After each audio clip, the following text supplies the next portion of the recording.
खास उपाय और एक खास कन्वर्सेशन उन्होंने बताया कि वो कैसे हनुमान जी से बातें करती है और कैसे वो हनुमान जी के सजेशन लेती है। वो कहती है कि रात में वो 4 चीट बनाकर सो जाती थी। हरे कृष्णा मेरे प्यारे दोस्तों, आई होप आप सब बहुत अच्छे होंगे। तो फिर से स्वागत है आपका अपने चैनल फैक्ट्स गली में। मैं कंचन गुप्ता आपको वो किस्से और अनुभव शेयर करती हूँ जो लोगों ने भक्ति में आने के बाद फील किए हो। तो आज इस वीडियो में क्या है नया, तो अंत तक जरूर देखना। और जो लोग चैनल में नए हैं वो चैनल को सब्सक्राइब करना ना भूले और साथ में बेल आइकन को दबा दे ताकि आपको आने वाली हर वीडियो की नोटिफिकेशन टाइम से मिलती रहेगी। तो आज की वीडियो में क्या है नया बताती हूँ। तो आज की वीडियो जैसे कि मैंने आपको बताया हुआ है कि मैं सब व्यूअर्स का जिनका एक्सपीरियंस रहता है एक शीट पे नोट कर देती हूँ ताकि उनके जो इम्पोर्टेंट पॉइंट्स हैं वो मैं ना भूलूं। तो आज का जो अनुभव एक्सपीरियंस है वो हमें भेजा है रानी जी, जो कि बिहार की रहने वाली है, जिनकी उम्र 22 साल की है और प्रेजेंटली वो एक स्कूल में पढ़ा रही हैं। तो वो बताती है कि वो 4 महीने से भक्ति के एक्सपीरियंस में है और वो पिछले 4 महीने से चैंटिंग कर रही है। महीने में 6 करोड़ नाम जप कर चुकी है। तो ये किस्सा किस तरह शुरू हुआ है ये मैं आपको बताती हूँ। वो बताती है कि सबसे पहले उन्होंने नाम जाप, जो कि राम नाम जाप कर रही थी, उन्होंने तब शुरू किया जब उनके पापा की तबीयत बहुत ज्यादा खराब थी और जो कि दिल्ली में रहते थे। वो बताती है कि उनको फीवर था, टीथ में पेन था और समझ में नहीं आ रहा था कि उनको प्रॉब्लम क्या हो रही है। वो बहुत सारे डॉक्टर्स को दिखा चुके थे लेकिन उनकी जो प्रॉब्लम थी वो बताई नहीं जा पा रही थी। सब रिपोर्ट्स नॉर्मल आ रही थी और बुखार टूटने का नाम नहीं ले रहा था। वो बताती है कि उन्होंने फर्स्ट टाइम 2 दिन का संकल्प लिया और जिसमें कि 5 लाख राम नाम का जाप कर दिया। और वो कहती है कि उन्होंने कोई ऐसा विधि विधान से नहीं किया, उन्होंने जस्ट वो सुबह मॉर्निंग में उठी, नहाई धोई और उसके बाद जाप करने के लिए बैठ गई। 2 दिन के बाद जब उनका 5 लाख जाप कंप्लीट हो गया तो दिल्ली में से कॉल आया उनके फादर का और वो बताते हैं कि उनके फादर ने ये बताया कि वो एकदम ठीक थे। जब उन्होंने फर्स्ट टाइम में ये इतना चमत्कार फील किया तो उन्होंने बोला कि मैंने सोचा कि क्यों ना मैं इस चीज को कंटिन्यू बना के रखूं और रेगुलर जाप करूं, क्योंकि इस बात का उन्हें विश्वास हो गया था कि कि ये जो राम नाम जाप होता है और नाम जाप होता है इसका एक्चुअल में इफेक्ट होता है और बहुत पॉजिटिव इफेक्ट होता है।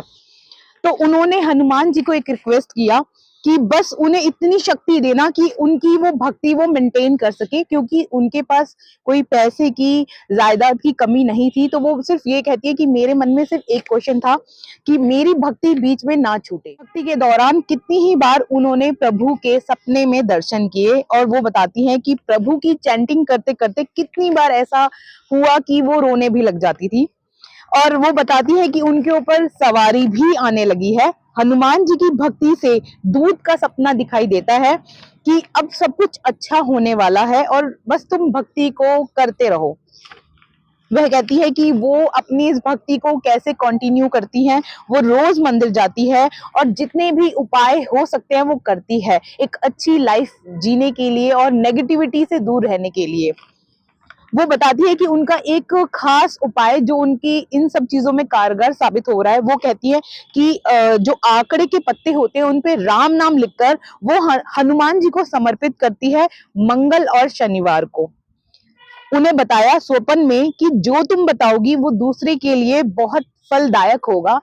जब उन्होंने एक दो और फ्रेंड्स को अपने कुछ उपाय बताए तो उनके एक दो फ्रेंड्स को भी बहुत बेनिफिट्स हुए।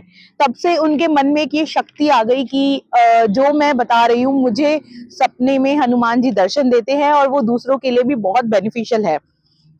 उन्होंने फिर एक इच्छा करी कि अगर उन्हें हनुमान जी के और राम जी के दर्शन हो जाते हैं तो वो 108 लोगों के लिए संकल्प लेगी।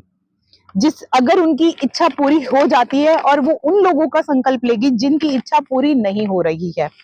हनुमान जी के उन्हें दर्शन मिले और साथ में राम दरबार के भी दर्शन मिले। जब मैंने उनसे पूछा कि आपको इतना विश्वास एक तबियत के किस्से के बाद कैसे हुआ, तो वो बताती है कि तबियत ही सिर्फ एक किस्सा नहीं था।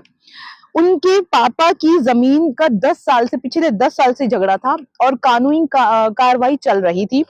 लेकिन उन्होंने जब भक्ति में वो आई, नाम जप में आई, तब उन्होंने कुछ मांगा नहीं था, प्रभु ने अपने आप सब कुछ दे दिया।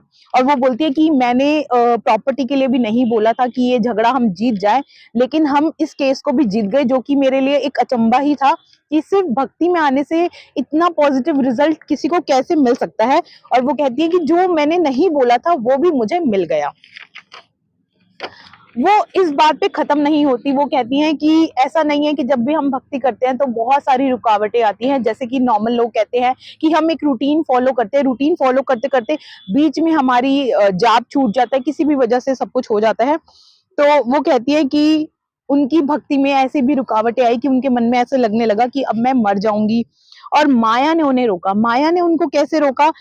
जब हम बहुत अच्छी चीजें कर रहे होते हैं तो हमारे सामने कुछ गलत चीजें भी आती है, गलत आचरण का मन करता है, तो वो यही बताती है कि गलत आचरण करने का भी मन करने लगा। पर उन्होंने अपने मन को बहुत ही ज्यादा कंट्रोल किया।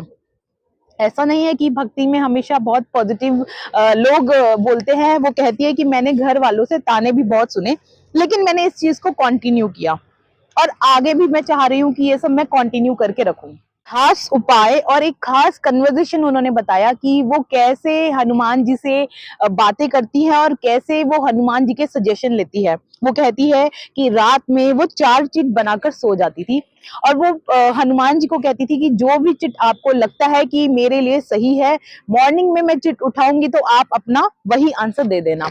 और वो मॉर्निंग में उठती थी और वो चिट उठाती थी और जो भी आंसर आता था वो उसके अकॉर्डिंगली काम करती थी। वो कहती है कि इस तरह से करके हनुमान जी मेरे साथ बातें किया करते थे और मुझे एडवाइस दिया करते थे।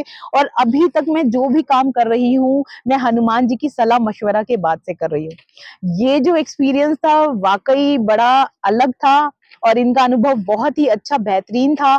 उन्होंने बताया कि जब भी हम प्रभु की भक्ति कर रहे होते हैं तो हमें कोई विधि विधान की इतना जरूरत नहीं होती, मन आपका साफ होना चाहिए। और लाइव सेशन में एक बंदे ने मुझे एक बात कही थी, आप 2 घंटा मंदिर में बैठो, लेकिन अगर आपके मन में भगवान उस समय नहीं है तो वो 2 घंटा बैठना आपका बेकार है। तो जितनी देर बैठो या पूजा करो, आपके मन में भाव होने चाहिए और साफ दिल होना चाहिए।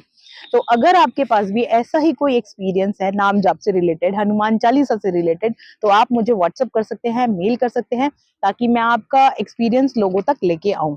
तो मिलते हैं अगली वीडियो में, तब तक के लिए जय श्री राम।